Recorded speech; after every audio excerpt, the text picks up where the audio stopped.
ayca jërë ngeen jëf mbokki internet yi nuyu leen ziar leen bu baax mbégte si yéen saa su nekk di leen dalalaat bu baax a baax seen bi nga xam ne mooy suñu xalaat TV di nuyu kul koo xam ne yaa ngi seetaan di ñu bàyyi xel waaye di wax tey Ama production moo ñu fi woo ndeysaan bi nekk li nga xam ne mooy premier combat bi de la soirée Bébé Ndiouma moom lañ jàkkaar lool waaye Bébé Xarañ moo ñu wan ginnaaw Bébé Ndiouma Bébé Xarañ ñoom ñaar premier combat de la soirée nee naa la tey Ama attention Bébé Ndiouma daw na jël Bébé Ndiouma Malika la jógee ndeysaan waaye Bébé Xarañ fa la jógee attention rëpp na waaye dara xewul Bébé Xarañ fàq na ko mu rëpp waaye dara xewul arbitre baa ngi noonu di leen wax bëre leen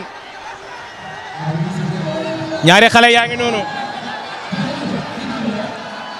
ñu ngi bëree ñoom ñaar Bébé Xarañ ak Bébé Ndiouma Bébé Xarañ Bébé Ndiouma ñoom ñaar jàppante nañu premier combat de la soirée attention Bébé Xarañ fàqataan na ko mu rëpp ba léegi dara xewul Bébé Ndiouma ma ngay dóor Bébé Ndiouma ma ngay dóor ci suuf Bébé Xarañ Bébé Ndiouma Bébé Xarañ Bébé Ndiouma attention Bébé Xarañ Bébé Ndiouma Bébé Xarañ Bébé Ndiouma attention Bébé Xarañ Bébé Ndiouma ñaari bébé ñoo daje kan moo ci original bébé ah Bébé Xarañ moo ngeen moo def nii moo am lu zone li Bébé Ndiouma ah waaw moo watu attention Bébé Ndiouma attention Bébé Ndiouma daan na Bébé Xarañ Bébé Ndiouma daan na Bébé Xarañ daan na ko jël bu rëy jël bu amul benn werante ndeysaan Bébé Ndiouma Ndiouma li def na affaire ma ne Ndiouma li def na affaire la ilaha illallah premier combat ba nekk noonu ndeysaan Bébé Xarañ nag do leen jéem a mbóot waaye dañ ko surxal ndeysaan courage Bébé Xarañ mi ngi noonu ndeysaan entraîneur am di ko ah Ami Collé waaw la puissance kookoy Ami Collé ndeysaan borom la puissance borom la puissance FN wala la puissance TV ndeysaan moom mi ngi noonu jigéen bu mën góor a jàmbaar la borom faar bi Ami Collé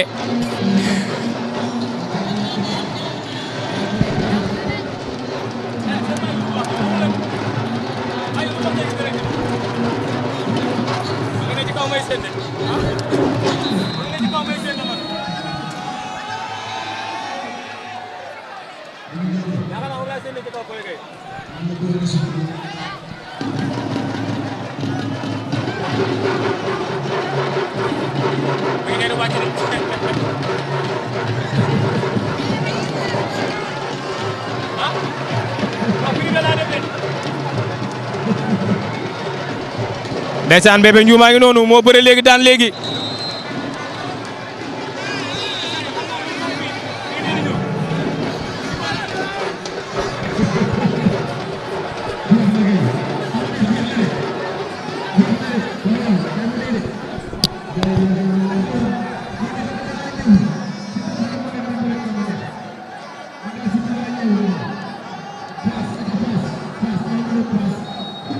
ndeysaan loolu lay lijjanti de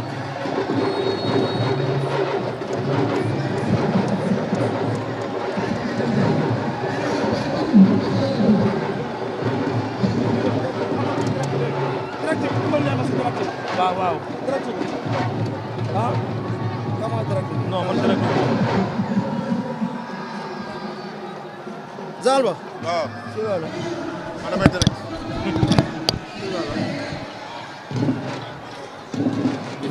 xam naa nekkoon ci porte bi fële Fausse nekkoon ci porte bi doon direct da koy def privé léegi non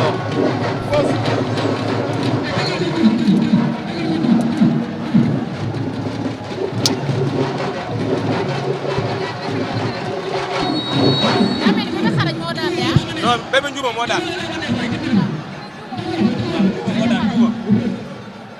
Bébé Ndiouma moo daan Bébé Xarañ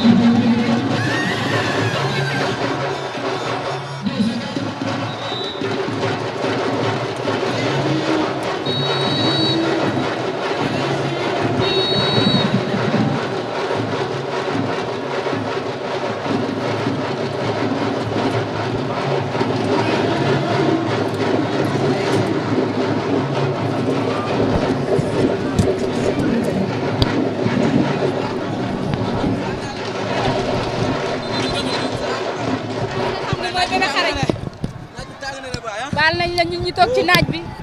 wàcce nga yow ba fonto. naaj bee tàng. fonto laa la wax yow bëri nga ba pare da ngay ñibbi. ayca félicitations. waaw bilaay merci waay noonu la demee baay. bilaay. waaw tamit mooy loolu. teg ak tey rek loolu ma sama coach yi digal quoi. ak sama waa grand frère yi. tey damaa génn jooy. barke alxuraanu karim. sama lamb bee passé. booy bi ma àndal. caabi da koo féetee ginnaaw. moo yeneen ak yeneen booy. waaw. ay ñoom lis ñaago tamit ñëpp gars yi nekk si biir jeel bi gaan. yal na leen yàlla tegal nato bi. parce que ñun xam nañ lu si jeel. nekkul ne defkat kese mooy dem jeel. wóor na borom Touba. mais tey damaa jooy. parce que maam booy boobu léegi ñu ngi dallu sama gaale. barke alxuraanu karim boobu léegi booy a ngi dallu gaale. naa mbër yow lañ teg jeexal. li nga am ngay jëlee indiwaat ko. ba leen bu leen ragal dara dama leen koy jëlee indil leen ko. barke Serigne Bamba mais mooy loolu lamb la rek. waaw lamb moo demee noonu quoi. waaw loolu mooy loolu gars yi ñoo ko def si man quoi. koog su Bamba. koog su Mbel. moo loo jaabe rek. Papa ay ñoom Khalifa. ay général. waaw ñoo ko def si man quoi. waaw kon mooy loolu quoi. waaw kon 6 bi la. Arafa Junior. da koy jël léegi ñu dem. waaw kese. man mooy loolu. maa ngi déglu ñuy rek. samay kosu moom luñ ma digal. waaw naa ko def. non yow mooy loolu. yow moom mooy loolu même kii lu mu tudd waay. dem dëkk kii Fita Mbege. Fita Mbege maa ngi koy xaar. Pikine la dëkk ma dëkk Pikine même deretu Malika bee taw. wóor na borom Touba mun naa si moom dara. billaay walaay taalaay ko suy na ma jëlal ma jël ko. ragalu ma loolu Fita Mbege ay game la quoi moo tax. waaw noonu la dem ba town bàyyi ma si kenn. yaa ngi dégg Yoff ba Jaxaay jàmm gën. yow après 16 ma 7 heures. wóor na borom Touba mooy loolu jàmm seen rek ku du fan ak wér rek. ndeysaan mi ngi noonu xale boobu moo daan ki nga xamante ni mooy Bébé Xarañ